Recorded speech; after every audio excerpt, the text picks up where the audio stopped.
Assalamualaikum warahmatullahi wabarakatuh. Gimana nih kabarnya semua? Semoga kita selalu berada dalam, keadaan sehat selalu ya. Dan meskipun kita masih dalam keadaan yang masa peralihan yang cukup berat dari masa pandemi ke masa yang normal atau kehidupan baru, semoga kita selalu diberikan, semangat untuk menjalani aktivitas dalam masa peralihan ini ya. Oke, sebelumnya perkenalkan nama saya Ahmad Sing Permana yang biasa dipanggil Rizky atau Iki, salah satu mahasiswa Teknik Biomedis Universitas Erlangga. Nah, di sini atau di video kali ini aku akan membahas apa itu teknik biomedis, bidang-bidang teknik biomedis. Lalu nanti di bagian ketiga nanti ada beberapa masukan atau beberapa pengertian dari narasumber saya terus kita di sini dari universitas luar negeri yang masuk teknik medis, serta nanti kenapa sih harus milih teknik medis. Nah, nanti daripada penasaran, ikutin terus video ini ya. Bye bye.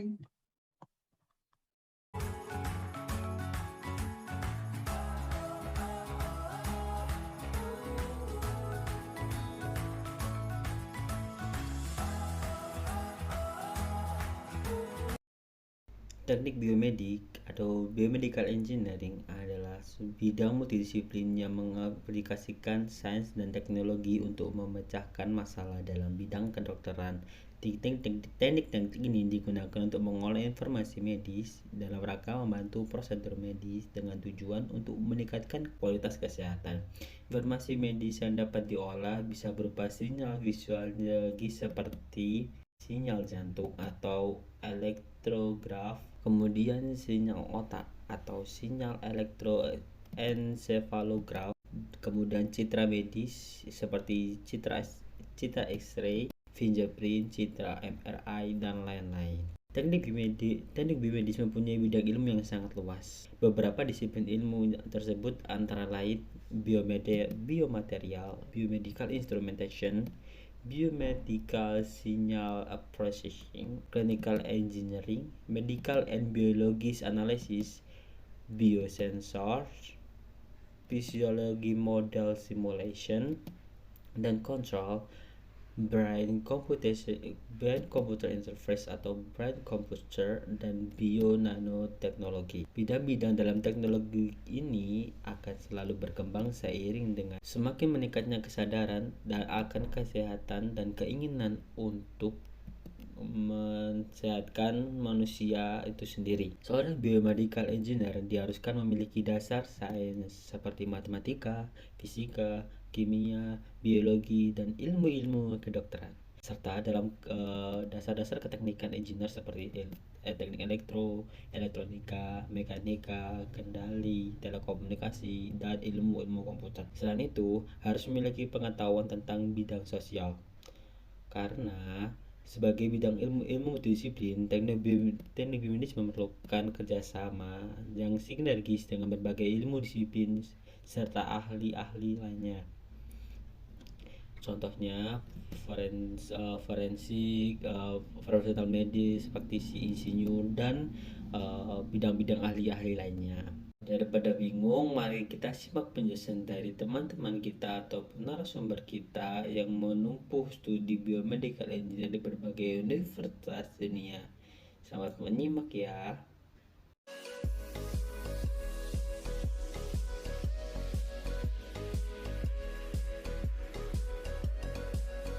Jadi di riset biosensor ini kita membuat sensor berbasis elektronika, khususnya berbasis semiconductor, material semiconductor seperti ITO dan grafin, untuk mendeteksi suatu biomolekul di tubuh manusia seperti kandungan sodium di urin, cancer, lalu antibodi di tubuh manusia.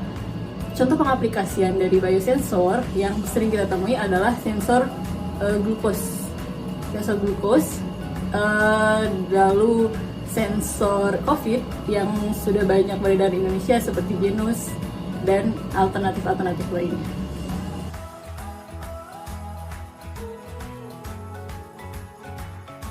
Jadi topik penelitian saya saat ini adalah tentang simulasi obat efek sampingnya terhadap sel jantung ataupun organ jantung. Jadi kalau teman-teman tahu, sel jantung itu sangat terpengaruh oleh obat ataupun makanan yang kita konsumsi, dan dari situ kita bisa bisa memprediksi obat-obat yang kita konsumsi itu seberapa besar efek sampingnya terhadap jantung, terutama bagi pasien-pasien yang memiliki riwayat penyakit jantung. Nah, implementasinya nanti sebetulnya kurang lebih kita di sini mencoba membantu dokter untuk mendiagnosa pasien lebih baik. Yang kedua, karena kita simulasi obat gitu ya, jadi kita coba bantu farmasi untuk bisa mengkategorikan mana obat yang aman bagi pasien penderita penyakit jantung, mana yang berbahaya gitu ya. Jadi dari situ kita harapkan akan lebih sedikit lagi orang yang salah obat seperti itu. My research area is related to breast cancer diagnosis, and in order to do so, I integrate biological image and artificial intelligence so that I can design a cost-effective, cheap, and accurate breast cancer diagnosis method. And I got interested in the study of breast cancer because of my mom. My mom was diagnosed with breast cancer 15 years ago, and if she would have been diagnosed earlier than she did, she would have been cured. So I am interested in finding a way to diagnose breast cancer early and cost effectively so that I can solve millions of mothers' problems like my mom. Thank you. Assalamualaikum warahmatullahi wabarakatuh. Saya Rahmawati, saya mahasiswa PhD student di University of Texas Austin. Ini tahun pertama saya. Di riset saya nanti saya akan bekerja bagaimana merekam sinyal otak manusia. Nah, bagaimana kita mengetahui emosi manusia, apa yang ada di pikirannya, terus bagaimana dia melihat sesuatu. Nah, bagaimana cara merekam otak tersebut? Nah, di sini ada yang namanya EEG cap. Nah, dari EEG ini nanti akan meng-capture sinyal listrik yang ada di otak. Jadi nanti akan ada beberapa frekuensi yang akan kita bagi dari delta sampai gamma. Lalu begitu kita udah tahu status yang ada di otak manusia dan ternyata ada hal yang kurang, maka kita akan menggunakan stimulasi eksternal, namanya di sini magnetic stimulation, yang mana ini akan menjadi stimulus otak agar untuk bekerja lebih baik. Nah, apa sih aplikasi dari kedua alat ini? Itu bisa kita lihat nanti di brain computer interface, di mana untuk orang-orang yang punya penyakit misalnya stroke atau paralyzed, tidak bisa menggerakkan badannya, namun masih bisa berpikir, oh saya mau makan ini, saya mau minum itu. Nah, nanti akan ada tangan robot yang akan membantu mereka menggerakkan tangan tersebut melalui sinyal otak yang sudah kita tangkap dari EEG dan dibantu bantuan dari magnetic stimulation ini. Nah, pesan saya buat teman-teman adik-adik yang tertarik di bidang biomekanik atau biosignal, jangan takut, ini merupakan satu advance teknologi yang sedang berkembang, di mana nanti kita bisa menggerakkan device di rumah dan di mana saja hanya dengan otak kita. Bayangkan kita bisa mengetik status kita di Facebook atau Instagram. Buat adik-adik nih calon mahasiswa baru yang nanti penasaran, curious, apa sih jurusan biomedis? Nah, biomedis itu dimana adik-adik bisa belajar tentang EEG, itu sinyal ada di otak, EMG ada sinyal yang ada di otot kita, dan ada sinyal EKG yang ada di hati kita. Jadi kita bisa tahu apa status yang sedang terjadi. Nah, aplikasinya itu bisa misalnya kursi roda otomatis yang bisa digerakkan hanya dari sinyal-sinyal yang ada di tubuh kita tadi. Jadi jangan takut, lihat saya di sini, saya ada di Austin, saya dapat beasiswa untuk belajar di sini, dan saya yakin ini juga menjadi masa depan yang cerah buat kita semua dan untuk Indonesia nantinya. Terima kasih. Assalamualaikum warahmatullahi wabarakatuh. Halo, perkenalkan nama saya Rimar Salinus. mahasiswa PhD di Kumon National Institute of Technology. Sekarang sedang lakukan riset di Computational Medicine Laboratory. Riset yang saya lakukan di sini secara umum lebih ke arah riset komputasi medis. Di sini kita melakukan simulasi jantung dan simulasi obat menggunakan program komputer.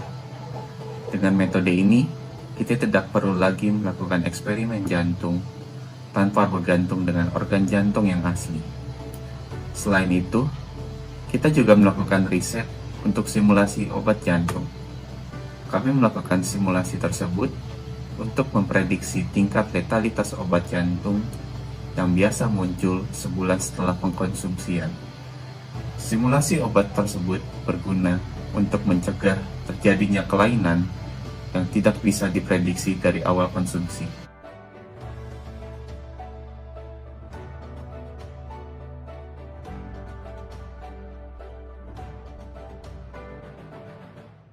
Karena biomedical engineering itu merupakan bidang yang multidisiplin, artinya menggabungkan beberapa keilmuan yang tentu akan memunculkan inovasi-inovasi lebih banyak lagi dibandingkan hanya dengan satu bidang ilmu saja. Karena kita bisa memanfaatkan teknologi untuk menjawab permasalahan-permasalahan pada bidang biomedis. Saya tertarik menempuh studi di bidang komputasi medis di Korea Selatan karena saya tertarik dengan aplikasi ilmu komputer dan matematika di bidang medis.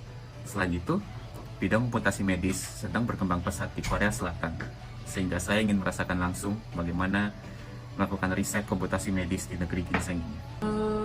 Saya ingin riset biomedical engineering ini banyak di Indonesia, berkembang pesat. Jadi kita bisa membuat instrumen medis kita sendiri gitu, tanpa banyak import dari negara lain. Jadi kita bisa sendiri. Nah, ketemu lagi dengan saya. Di sini saya akan menjelaskan lagi kenapa sih harus memilih teknik biomedis, khususnya teknik medis UNER. Nah, yang pertama, gini, karena fun fact-nya, Universitas Airlangga ini, khususnya teknik biomedis ini adalah pelopor pertama terbentuknya program teknik biomedis. Jadi pasti terbuktilah kemantapan dari teknik biomedis Universitas Airlangga. Nah, selanjutnya dilihat dari fun fact-nya lagi nih. Teknik biomedis kan di sini di Universitas Airlangga termasuk dalam Fakultas Sains dan Teknologi. Di teknik biomedis sendiri itu memiliki banyak prestasi yang cukup membanggakan atau ya cukup membanggakan lah di mata dunia gitu. Ada namanya TB mendunia di situ. Jadi di situ teknik biomedis itu adalah kayak apresiasi pada mahasiswa teknik biomedis, khususnya angkatan 20, 21 dan bawah. Di TB mendunia ini beberapa mahasiswa dari teknik Universitas Airlangga itu menjadi kayak student exchange, terus ada menang lomba esai dan lain-lain lah. Jadi perlu dukungan yang besar dan kalian harus masuk teknik biomedis Universitas Airlangga. Selanjutnya di teknik biomedis Universitas Airlangga ini di bawah Departemen Fisika. Jadi itulah pasti pintar-pintar lah dengan mahasiswa-mahasiswanya. Sekaligus guru-guru dosen-dosen pembimbingnya, ada dosen pengampunya juga memiliki sertifikat yang cukup tinggi. Selain itu, teknik biomedis Universitas Airlangga itu di Surabaya ini, khususnya di daerah Jawa Timur itu, di Jawa Timur dan bagian utara itulah, itu universitas pertama yang memiliki pencabangan biomaterial, yaitu biomaterial ini kan di beberapa kampus itu hanya mengajarkan instrumentasi medis, tapi di Universitas Airlangga mengajarkan pencabangan seperti biomaterial. Di biomaterial ini adalah membahas tentang implan tubuh dan tidak diragukan lagi karena Universitas Airlangga adalah universitas yang mengeluarkan banyak-banyak lulusan kedokteran yang cukup terkenal. Maka tidak diragukan lagi dari segi pencabangan atau peminatan teknik biomedis biomaterial. Oke, sekian dari saya. Wassalamualaikum warahmatullahi wabarakatuh. Simak terus video selanjutnya ya. Bye-bye.